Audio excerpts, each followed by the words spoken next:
What's going on, everybody? Welcome back to episode 2. I ran out today to try to see if I can get as much sunlight as possible before it got dark. I think that because of the nature of the shaky cam, until I can figure out a better option, just stick with this being like my vlog for the day, which I think is okay. I gotta tell you, man, I had a hell of a day today. I haven't been this angry in a long time, man. When you're in a profession like mine, where you teach and you counsel people, like, it is so exhausting every day. That's the other side of it, right? Because people are like, oh, you know, it's rewarding. It is rewarding. I won't lie. You know, I've been at the job for about almost a decade now, and best decision I've ever made, if I'm being honest. Life has been rewarding. I have tons of people that I could call my family. I've seen a lot of people make a difference in the world, because every successful or healed student is another generation of healed families. Think about that. Your family, you might be a mess right now, and I'm just gonna let you know, it's 90% is because your family was a mess. I gotta keep it a milli with y'all. I'm gonna hit y'all with the motto. I gotta keep it a milli with you. The reason that you are sad or distraught or depressed and you don't know why, I'm telling you, it's because of the way you grew up. It just is. Especially if you coming from my community, from lower impoverished communities, unlimited generational trauma. So, you know, you may think like, oh, is it just me? Nah, I'm gonna tell you. Nah, not fully. Until, let me tell you my number one rule. Your family trauma is only an excuse until you discover that it is. Then it no longer is. So what do I mean by that? Let's say you have trust issues because your dad always lied to you and always lied to your family. So because of that, you have trust issues. Cool. Pretty normal. The problem occurs when you discover that you have trust issues because of what your dad did or because of the way you came up. Anything after that is your fault. Any issues that you got, any trauma that you have, you're always gonna have the trauma and you're always gonna have the trust issues. But it can no longer be used as an excuse in your defense. Let me tell you a little story about me. When I was growing up, again, I'm a millennial. So I didn't have my first phone till I was like a teenager, probably like 13, 14. And I remember that I hated the fact that I had a phone. I hated it because, don't get it twisted, I love my mama now. But my mom and I and my siblings and I didn't really have the best relationship growing up. So every single time my mom called me, it was to like yell at me. Like, yo, where are you? What are you doing? Or every time my dad called me, he was upset about something or talking about my mom. And therefore, because of that, I hate phones. Ironic, right? But anybody that's grown up with me knows that if you try to call me, there's like a 75% chance that I'm not gonna answer. I know those memes where it's like, yo, gun on your head, like, yo, call somebody, and if they don't answer, you survive. Everybody says me, that I'm the person that they would call. And it's because of that trauma and that life that I had that I enjoy being with people so much, like being in the moment. So the trauma of not answering the phone, I work at a job where I need to respond to people. And where my communication skills lacked for so long, that's just not an excuse anymore. I'm a grown-ass man with a grown-ass job who has people that need me, and I can't be dubbing them. I can't ignore them. I need to do my job. So that's the premise of all of this. Everybody has trauma, but you cannot keep using your trauma as an excuse to justify your poor behavior. You can't. And I don't mean to shit on anybody, especially if you haven't identified your trauma. This is just a spark to let you know, hey, you should probably work on trying to identify your trauma. It will improve your life.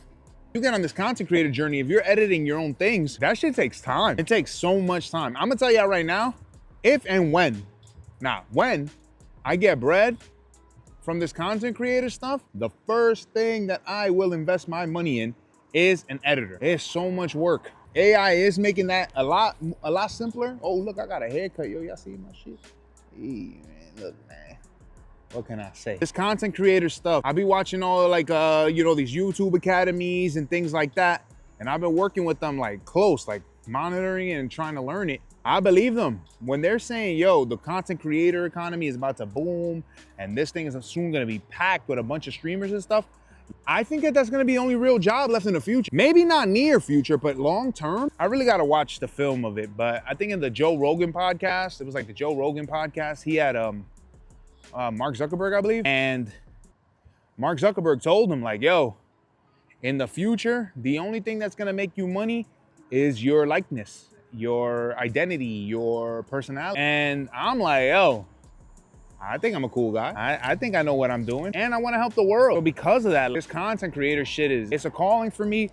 I don't like being on my phone. I don't. I hate being on my phone. I like being outside. I like being out here. And shit, look, right now I'm looking into a camera, walking. But at the end of the day, I can still be outside. I can still get some fresh air. And look, man, I had a tripod. I did a video with a tripod, but I'm telling you, bro, that shit, your arm gets tired. Your arm really does get tired. Yeah, right now, I ain't got no fan base. At least I don't feel that way. I don't really have a fan base. I'm just telling y'all, a lot of people say this, and when you begin your YouTube or your content creator journey, you're gonna need to accept that, yo, this shit is lonely. Saying that almost brought me to tears. But it's true. You can have your wife, your husband, the closest people near you. And at the end of the day, like, people care about what they care about. And they do care about you. Like the people that have been with me that I thought would be like riding with me in this shit, they do care about me. I know that they do. But at the end of the day, they got their own lives. And this is my life and this is my journey. So, you know, you upload a video and I'm like, yo, a video I put tons of work into, a video that I know is good, the content is good, I followed the strategy, followed the formula, and I got 5 views. And I'm like, yo, shit, I got more than 5 siblings. What the hell? Why can't I get more views?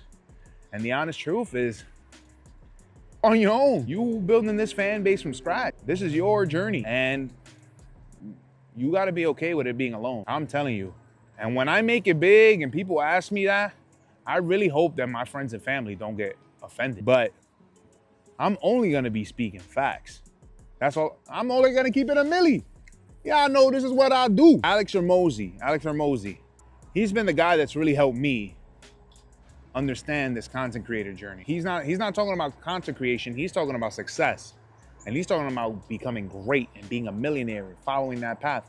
And he says, yo, it starts off with one slow clap in an empty auditorium for you. He said that's how it starts. And it's just you clapping for you. And I'm my motherfucking biggest cheerleader, boy. You look at all my videos, I'm dropping a comment.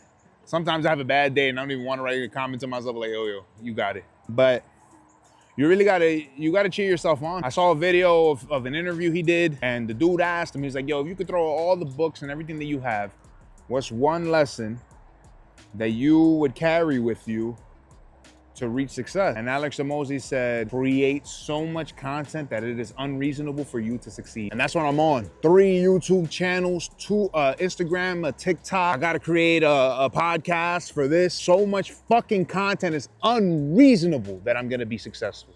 Unreasonable, impossible. That's what I'm on. And anybody that's watching this or listening to this, just know, man, these are the first steps, quite literally. I know I said that joke, the first one, but again, we walking with it. I don't care. Y'all gonna see me walking with this shit. People gonna start seeing me in the street. I don't give a damn. I don't give a damn. You know where I'm walking to? I'm walking to the bank. I'm walking to get some paper. I'm walking to get some money. That's what I'm doing. See? Like this dude just saw me right now.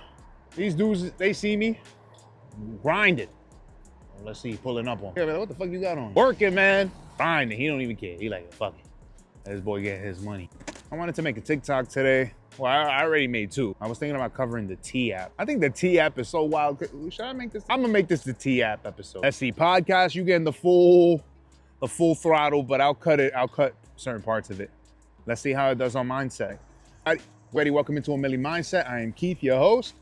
Let's take a walk right now. I know y'all been on the internet lately, and something that's been popping off has been this conversation about the T app. Man, I ain't gonna hold you. The type of stuff that I've been seeing on that is so up and down and so wacky. I don't even know what the hell is going on with it. For those who don't know, the T app is essentially a dating app that was created for women to date safely. If you're using online dating platforms, you go on the T app to do a little bit more research on the partner that you are interested in, to find out if they're safe to date or not. So the whole premise of the app is that other women on the app rate whether this person has red flags or whether they have green flags. Now, I got a few feelings about the app because in my honest opinion, I think that it is crazy that somebody else is creating a dating profile for you. So just to make a quick example, let's say I was single, which I'm not, got my babe. But let's say I was dating And one of my exes decided to make a T profile about me. So now she's grabbing my profile pictures from dating websites and my information and putting it on this app for other women to see and rate whether they have interacted with me or not. And then they give you like green flags or red flags. Y'all don't think that shit wild? Somebody else can go and make a profile about you and other people rate it. I get the premise behind it, don't get it twisted. But imagine if somebody made a profile about you. That's nuts, bro. And also, if you giving some dudes some red flags or vice versa, let's say, I think they had a male to female app, isn't that some slander? Can't that count as like some defamation, you know? And also, that's some cock blocking, bro. What we talking about here? But seriously, the T app, I think that the intentions behind the T app were beneficial, but in actual practice, I don't know about that. Because people could just straight up lie. They could straight up lie like they knew you, or what if you look like somebody else or something like that? I don't know. I'm not sure if that's the proper way to gather intel on somebody that you're interested in. Also, isn't it a red flag if they are on the T app? That itself is a problem because that means you've been dating around enough. And also, as somebody, you know, before I got in my relationship, you know, I was on the Tinder and stuff. I couldn't get nothing. I couldn't get anything. All we're doing with all this is just creating more and more barriers between people and between human connection. And I just think that it's sad, if I'm being real, for men and women. And like, I want to say this message to women who date men and whatever in the regular sphere, but you are creating so many parameters between you and your potential mate that it's gonna be impossible for you to find them. They gotta be 6'5". They have to have money. They gotta have a six-pack. They gotta have the hammer on them. They need to have everything. They gotta lay the pipe. They gotta do this. They gotta know how to cook. Like, y'all have some unrealistic expectations. I'm just being real. Things like the T app and things like that just make it harder because now, oh, I need to date a guy that has green flags. Like, bro, come on. And the person who's putting down on the T app that he has red flags, they probably have red flags too. It's just an endless cycle. So I'm just not sure how beneficial it is. And there's also been other things coming up with it. So apparently, I gotta do my research, but they're saying that the T app was hacked because you have to submit a driver's license or a form of ID in order to create your profile. Now that's hacked. Get it that can happen to any single one of us, but we have to think about the implications of danger because if that information comes out and it gets sold, somebody that wants to see who made this profile about them and all this, they can find out. What's the anonymity on the T app like anyway? I don't know. They even got something about the T murderer, the T app murderer. Have y'all heard about that? Apparently it's some dude who's murdering women in Detroit, I think they said. That he's murdered like 5 women. And when they find their body, there's like Limpton tea bags in their mouth. Like, yo, bro, my boy just wanted to get super creative. It's unnecessary. And you out here hurting people. If this is true, you out here hurting people. That's why you got red flags. They were right about you. Or whoever it is that's just utilizing this to hurt people. It's so sad, man. Even the name of it, the T app just feels more like gossipy and just putting other people down. Thank God I don't have to date, man. I'm about to lose the sunlight right now, but I want to ask y'all, do y'all think that the T app is a good app? Do you think that it's serving the purposes that it was supposed to? Or is this all just fluff and drama to keep us distracted? I don't know, man. There's a lot of stuff for us to be out here worrying about the T app. With all that, this is the Milli mindset. This is my new style. Got my little vest out here, getting a little bit of air. Thank y'all for taking a walk with me, man. And all I know how to do is keep it a Milli.